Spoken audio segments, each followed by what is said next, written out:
మయన్మార్లో సహాయ చర్యలు కొనసాగుతున్నాయి. భూకంపం కారణంగా ఇప్పటివరకు 205 మంది మృతి చెందారు. అయితే మృతుల సంఖ్య ఇంకా పెరిగే అవకాశం ఉందని తెలుస్తుంది. అటు మయన్మార్లోని 6 రాష్ట్రాల్లో ఎమర్జెన్సీని విధించారు అధికారులు. ఆర్మీ బలగాలు సైతం సహాయక చర్యలను ముమ్మరంగా కొనసాగిస్తున్నాయి. థాయిలాండ్లోనూ భారీ భూకంపం రావడంతో అక్కడి జనం నిరాశ్రులయ్యారు. దీంతో భారత్ వారికి అప్పన్న హస్తం అందించింది. కష్టకాలంలో మయన్మార్కు అండగా నిలుస్తోంది భారత్.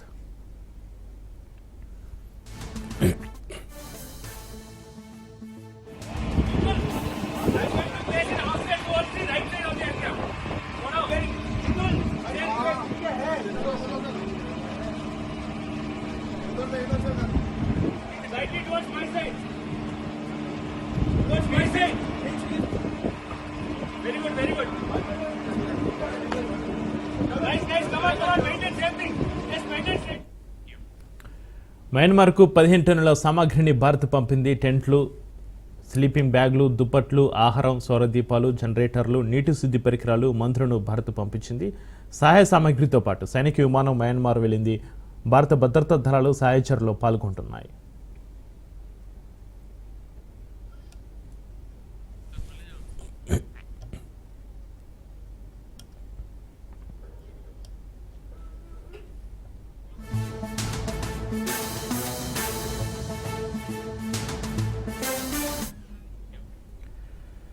బ్రేకింగ్ న్యూస్ చూస్తున్న మయన్మార్లో సహాయ చర్యలు కొనసాగుతున్నాయి. భూకంపం కారణంగా ఇప్పటివరకు 205 మంది మృతి చెందారు. అయితే మృతుల సంఖ్య ఇంకా పెరిగే అవకాశం ఉందని తెలుస్తుంది. అటు మయన్మార్లోని 6 రాష్ట్రాలు ఎమర్జెన్సీని విధించారు అధికారులు. ఆర్మీ బలగాలు సైతం సహాయ చర్యలను ముమ్మరంగా కొనసాగిస్తున్నాయి.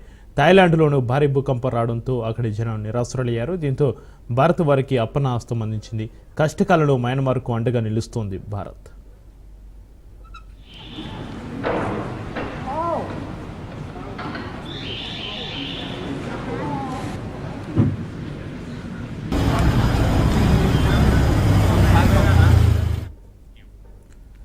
మయన్మార్కు 15 టన్నుల సామాగ్రిని భారత్ పంపించింది. టెంట్లు, స్లీపింగ్ బ్యాగ్లు, దుప్పట్లు, ఆహారం, సౌరదీపాలు, జనరేటర్లు, నీటి శుద్ధి పరికరాలు, మందులను భారత్ పంపించింది. సహాయ సామాగ్రితో పాటు సైనిక విమానం మయన్మార్ వెళ్లింది. భారత భద్రతా దళాలు సహాయ చర్యలో పాల్గొంటున్నాయి.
రైట్, మరో బ్రేకింగ్ చూస్తున్నాం. ఎస్ఎల్బీసీ టన్నెల్లో 36వ రోజు రెస్క్యూ ఆపరేషన్ కొనసాగుతుంది. మిగతా 6గురి ఆచూకీ కోసం అన్వేషిస్తుంది రెస్క్యూ సిబ్బంది. మరోవైపు టన్నెల్లో మట్టి, బురద, టీబీఎం మిషన్ శిథిరాల తొలగింపు శరవేగంగా సాగుతున్నాయి.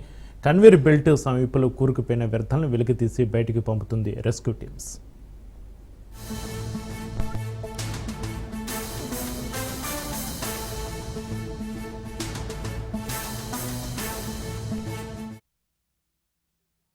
కేంద్ర రాష్ట్ర ప్రభుత్వాల సహాయక బృందాలు నిరంతరాయంగా రెస్క్యూ కొనసాగిస్తున్నాయి. రోజుకు 3 షిఫ్టులుగా 600 మంది సిబ్బంది సహాయ చర్యలో పాల్గొంటున్నాయి. సహాయక బృందాల మధ్య సమన్వయంతో టన్నెల్లో ఉన్న మట్టి, టీబీఎం భాగాలు, ఊట నీటిని తొలగిస్తూ సహాయ చర్యలు కొనసాగుతున్నాయి.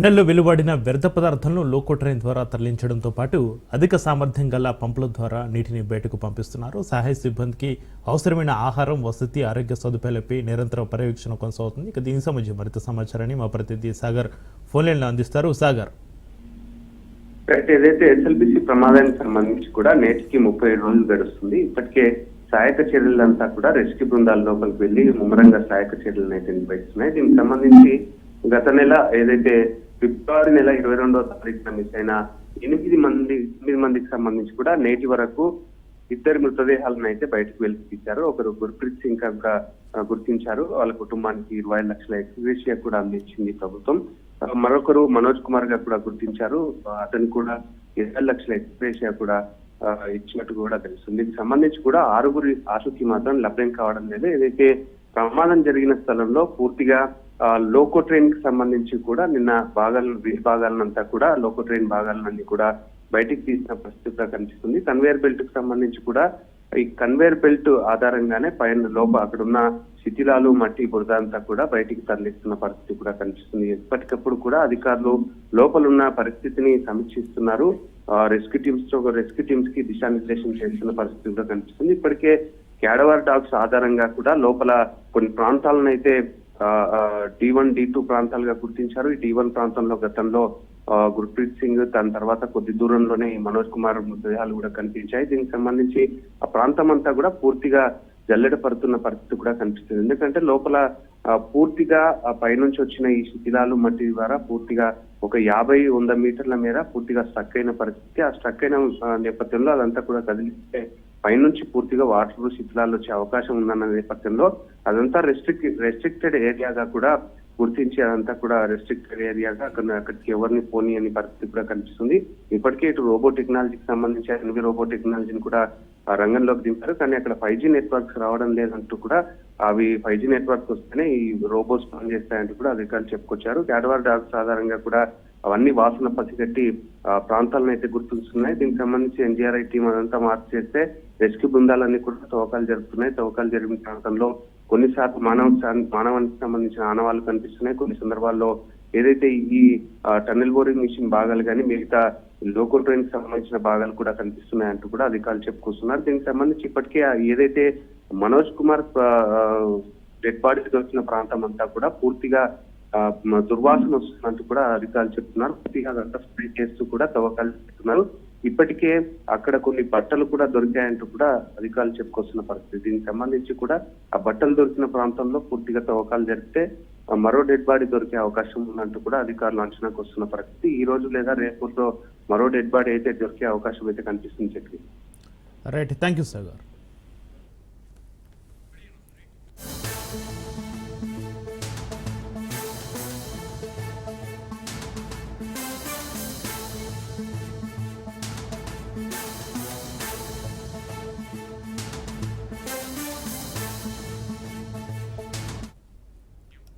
మరో బ్రేకింగ్ ని చూస్తున్నాం. వైసీపీ నేత గన్నవరం మాజీ ఎమ్మెల్యే వల్లభనేని వంశీని పోలీసులు ఇవాళ ఒకరోజు కస్టడీకి తీసుకొని ఉన్నారు. వంశీని ఆత్కూరు పోలీసులు కస్టడీకి తీసుకొని ఉన్నట్లుగా తెలుస్తుంది. ఉదయం 10 గంటల నుంచి సాయంత్రం 5 గంటల వరకు విచారణ కొనసాగనుంది. విచారణలో వంశీ స్టేట్మెంట్ కూడా రికార్డు చేసే అవకాశం ఉంది. ఇక బెదిరించి భూమిని లాక్కున్నారని వంశీపై కేసు నమోదైంది. ఇదే కేసులో వంశీని ఆత్కూరు పోలీసులు విచారించనున్నారు.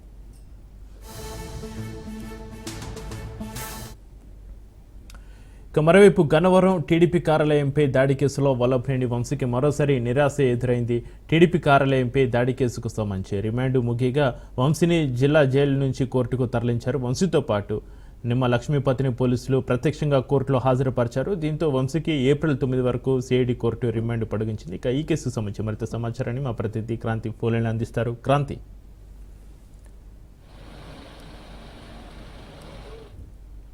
ఒక రోజు పాటు పోలీస్ కస్టడీకి అనుమతిస్తూ గన్నవరం కోర్టు ఉత్తర్వులు జారీ చేయడం జరిగింది. ఆత్కూర్ పోలీస్ స్టేషన్ పరిధిలో ఒక భూ వివాదానికి సంబంధించి శ్రీరెడ్డి అనే వ్యక్తి ఫిర్యాదు మేరకు ఉంగుటూరు పోలీస్ స్టేషన్ లో గతంలో వంశీ పైన కేసు నమోదవడం జరిగింది. ఈ కేసు విచారణ నిమిత్తం వంశీని కస్టడీకి అప్పచెప్పాలని కోరుతూ ఆత్కూరు పోలీసులు కోర్టుకు పిటిషన్ అయితే దాఖలు చేశారు. దీనిపైన విచారణ జరిపిన న్యాయస్థానం ఒకరోజు కస్టడీకి అనుమతించింది. ఉదయం 10 గంటల నుంచి సాయంత్రం 5 గంటల వరకు న్యాయస్థానం సంబంధించి న్యాయమూర్తి సమక్షంలో ప్రస్తుతము ఒకరోజు కస్టడీకి అనుమతిస్తూ విచారించాలంటూ కూడా న్యాయస్థానం అనుమతించడం జరిగింది. ప్రస్తుతం గన్నవరం టీడీపీ కార్యాలయం పైన దాడి కేసులో వంశీ విజయవాడ జైల్లో రిమాండ్ గా ఉండడం జరిగింది. మరోపక్క నిన్నటితో ఆ రిమాండ్ ముగియటంతో నిన్న సిఐడి పోలీసులు సిఐడి న్యాయస్థానం సంబంధించి ప్రత్యక్షంగా హాజరుపరచడం జరిగింది. అయితే దానికి సంబంధించి మరొక 9 రోజుల పాటు రిమాండ్ అయితే విధించడం జరిగింది. అంటే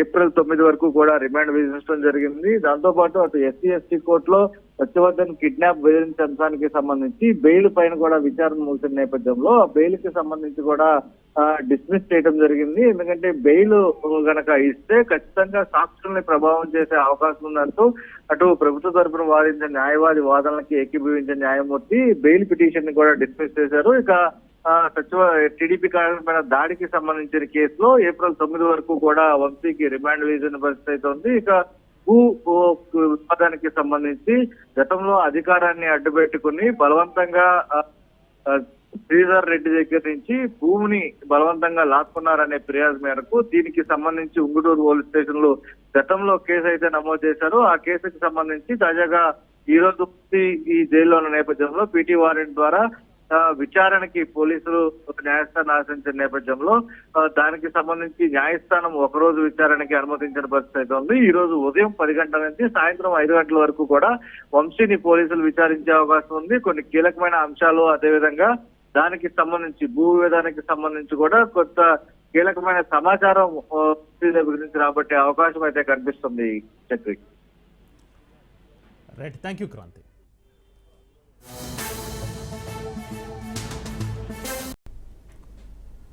వెల్కమ్ బ్యాక్. దక్షిణ అయోధ్యగా పేరుగాంచిన భద్రాచల సీతారామచంద్ర స్వామి దేవాలయం అభివృద్ధికి ఆమడ దూరంలో నిలుస్తుంది. శ్రీరామనవమి మరికొద్ది రోజుల్లో సమీపిస్తున్న ఈ ఏడాది కూడా ప్రసాద పథకం నిర్మాణాలకి పరిమితమైంది. ప్రారంభించి ఏళ్లు గడుస్తున్నా గతేడాది గడువు ముగిసినా కొన్ని పనులు ఇంకా బేస్మెంట్ కూడా దాటలేదు. భద్రాచలంలో ప్రసాద పథకంపై అమలుపై రాజ్ న్యూస్ ప్రత్యేక కథనం. భద్రాచలంలో అభివృద్ధి పనులు నత్తనడకన సాగుతున్న పరిస్థితి కూడా ఉంది. ఏదైతే ప్రసాద్ పథకంలో భాగంగా డిసెంబర్ 2022లో ఇక్కడ భద్రాచల పర్యటనకు వచ్చినటువంటి ద్రౌపది ముర్ము చేతుల మీదుగా ప్రారంభమైనటువంటి ఒక అభివృద్ధి పనులన్నీ కూడా ఇప్పుడు నత్తనడకన సాగుతున్న పరిస్థితి కూడా ఉంది. అదేవిధంగా శ్రీరామనవమి మరికొద్ది రోజుల్లో ఉన్న నేపథ్యంలో భద్రాచలంలో ఏ విధమైనటువంటి ఏర్పాట్లు ఉన్నాయి, ముఖ్యంగా మనం చూసుకుంటే ఈ ప్రసాద్ పథకంలో ఏ విధమైనటువంటి పనులు జరుగుతున్నాయి ఇప్పుడు తెలుసుకుందాం.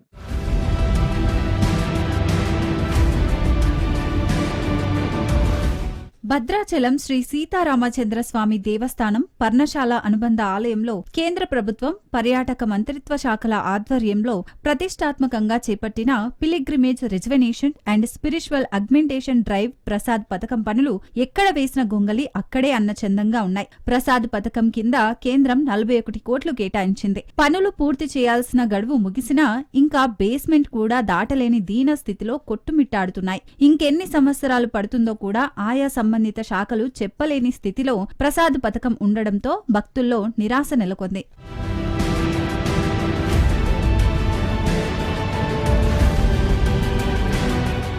గతేడాదే గడువు ముగిసినప్పటికీ ఇప్పటి వరకు ఒక్క భవనం కూడా పూర్తి కాలేదు. మిథిలా స్టేడియం వెనుక గతంలో వాహనాల పార్కింగ్లో ఉపయోగించిన స్థలంలో యాత్రికుల గదులు, వ్రత మండలాలకు సంబంధించిన భవన నిర్మాణం ఒక్కటే సాగుతోంది. ఆ పనులు కూడా నిర్మాణ దశలోనే ఉన్నాయి. ఇక R&B స్థలంలో ఒక భవనం, నూతనంగా నిర్మించిన గోదావరి 2వ బ్రిడ్జ్ పక్కనే ఉన్న ప్రభుత్వ స్థలంలో మరో భవనం అంతంత మాత్రంగానే నిర్మాణాలు సాగుతున్నాయి. ఈ నేపథ్యంలో భద్రాచలం పర్ణశాలలో పూర్తి చేయవలసిన పనులు ఎంతకాలం పడుతుందోనన్న చర్చ భక్తుల్లో సాగుతోంది.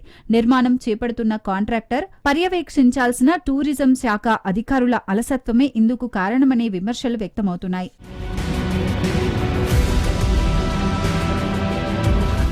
ప్రసాద్ పథకంలో నూతన భవనాలతో పాటు ఇతర పనులు మొదలుపెట్టేందుకు అవకాశం ఉన్నా ఆఫీసర్లు మాత్రం కేవలం భవన నిర్మాణాలు మాత్రమే ప్రసాద్ పథకం అన్నట్లుగా నిమ్మకు నీరెత్తినట్లుగా వ్యవహరిస్తున్నారు. పర్ణశాలలో ఫ్లోరింగ్ పనులు, నిత్య కళ్యాణ మండపం వద్ద రూఫింగ్, హనుమాన్ టెంపుల్ వద్ద రూఫింగ్ కు పనులు చేపట్టాల్సి ఉంది. మిథిలా స్టేడియంపై డిటాచబుల్ రూఫ్ పనులు చేపడతారు. భక్తులకు సకల సదుపాయాలతో కాటేజీలు, మరుగుదొడ్లు, స్నానాల గదులు, పార్కు, వ్రత మండపం, canteen, waiting hall, bio toilet, food bridge, central lighting, భక్తులకు సకల వసతులతో కాటేజీల నిర్మాణం, సీసీటీవీల ఏర్పాటు, భద్రాచలంలో ప్రసాదాల తయారీ మిషన్లు, బ్యాటరీ వెహికల్స్ ఇవన్నీ అభివృద్ధి చేయడానికి ప్రసాద్ పథకం కింద నిధులు విడుదల చేశారు. కేవలం భవనాలపైనే దృష్టి పెట్టి మిగతా వాటిని గాలికి వదిలేశారని భక్తులు మండిపడుతున్నారు. అధికారుల నిర్లక్ష్యం వల్ల ప్రసాద్ పథకం కింద విడుదలైన నిధులు నిలిపివేసే ప్రమాదం ఉందని భక్తులు ఆందోళన వ్యక్తం చేస్తున్నారు. భద్రాచలం రామాలయ అభివృద్ధికి 42 కోట్ల రూపాయలు కేటాయించిన సంగతి మనందరూ తెలిసేసింది. కానీ గత డిసెంబర్ నెలలో పూర్తి కావాల్సిన పనులు ఇప్పటికి కూడా కాంట్రాక్టర్ గారు ప్రభుత్వాల నిర్లక్ష్యం వల్ల ఈరోజు పూర్తి కాలేదు. మరి రామాలయం దగ్గర మిథిలా స్టేడియం వద్ద శాశ్వతంగా దేవుడి కళ్యాణం వీక్షించడం కోసం ఒక శాశ్వత షెడ్డు, అదేవిధంగా ఒక ఆడిటోరియం ఏర్పాటు చేయాలని నిర్ణయం చేసింది. మరి ఈరోజు కూడా షెడ్డు పనులు ఎక్కడ పనులు అక్కడే ఉన్నాయి, అసంపూర్తిగా మిగిలి ఉన్నాయి. గోధులు తీసి పిల్లలు తీసి వదిలిపెట్టున్నాయి. ఇంకా 15 రోజుల్లో శ్రీరామనవమి ఉత్సవాలు జరగబోతా ఉన్నాయి. ఎక్కడ పనులు అక్కడ ఉండడం వల్ల రామభక్తులు భద్రాచలం యాత్రి ఇబ్బంది పడుతున్నాం కాబట్టి ప్రభుత్వము జిల్లా కలెక్టర్ గారు తక్షణం స్పందించాలి. ప్రసాద్ పథకంలో భాగంగా మిథిలా స్టేడియంలో ఏర్పాటు చేస్తున్న ఓపెన్ షెడ్ ఈ ఏడాది శ్రీరామనవమికి లేనట్టేనని స్పష్టమవుతోంది. శ్రీరామనవమి సమీపిస్తున్న వేళ భద్రాచలంలో ప్రధానంగా భక్తులను వసతి సమస్య వేధిస్తోంది. సామాన్య మధ్యతరగతి ప్రజలకు అందుబాటులో ఉండేలా వసతి గదులు, డార్మెటరీ హాల్స్ కరువయ్యాయి. ప్రసాద పథకంలో నిర్మించే భవనాలు పూర్తయితే కొద్దిమేర ఉపశమనం కలిగే అవకాశం ఉంది. కానీ అవి పూర్తయ్యే పరిస్థితి కనిపించడం లేదు. ప్రతి ఏడాది దేవస్థానం ఆధ్వర్యంలో ముక్కోటి, శ్రీరామనవమి, భక్తరామదాసు జయంతి, శబరి, పోకాల దమ్మక్క ఉత్సవాలను పెద్ద ఎత్తున జరుపుతున్నారు. వీటితో పాటు ఇటీవల కాలంలో భక్తుల రాక పెరిగింది. దీంతో వసతి సమస్య తీవ్రమవుతోంది. 2 ఏళ్లుగా ఈ పనులు నత్తనడుకుని సాగుతూ ఉన్నాయి. అధికారుల నిర్లక్ష్యం మూలంగా భద్రాచలంలో సీతారామ కళ్యాణం జరిగేటువంటి మిథిలా స్టేడియంలో ఓపెన్ షెడ్ నిర్మించేదాని పునాదులు తవ్వి ఇంకా పునాదుల స్థాయిలోనే ఉన్నాయి. ఇంకా మొదటి స్లాబ్ వేసి ఉంచారు. వెంటనే శ్రీరామనవమి కల్లా ఈ పనులు పూర్తి అవుతాయో అవో కూడా అధికారులు ప్రజలకు తెలియజేసిన బాధ్యత ఉందని ఈ సందర్భంగా తెలియజేస్తాం. దక్షిణ అయోధ్యగా పేరుగాంచిన భద్రాద్రి రామయ్య ఆలయం అభివృద్ధిపై తెలంగాణ ప్రభుత్వం దృష్టి పెట్టింది. అనాదిగా అభివృద్ధికి దూరంగా ఉంటున్న ఈ దేవాలయాన్ని తిరుమల తరహాలో అభివృద్ధి పరిచేందుకు అడుగులు పడుతున్నాయి. ఎట్టకేలకు భద్రాద్రి రామయ్య ఆలయ అభివృద్ధికి పూనుకుంది. భద్రాద్రి రామయ్య అభివృద్ధి పనులకు ఆటంకంగా మారిన భూసేకరణకు ప్రభుత్వం గ్రీన్ సిగ్నల్ ఇచ్చింది. భూసేకరణ తర్వాత అభివృద్ధి పనులకు శ్రీకారం చుట్టనున్నారు. ప్రస్తుతం నత్తనడకగా సాగుతున్న పనులను వేగవంతం చేసి రామాలయాన్ని అభివృద్ధి చేయాలని భక్తులు కోరుతున్నారు.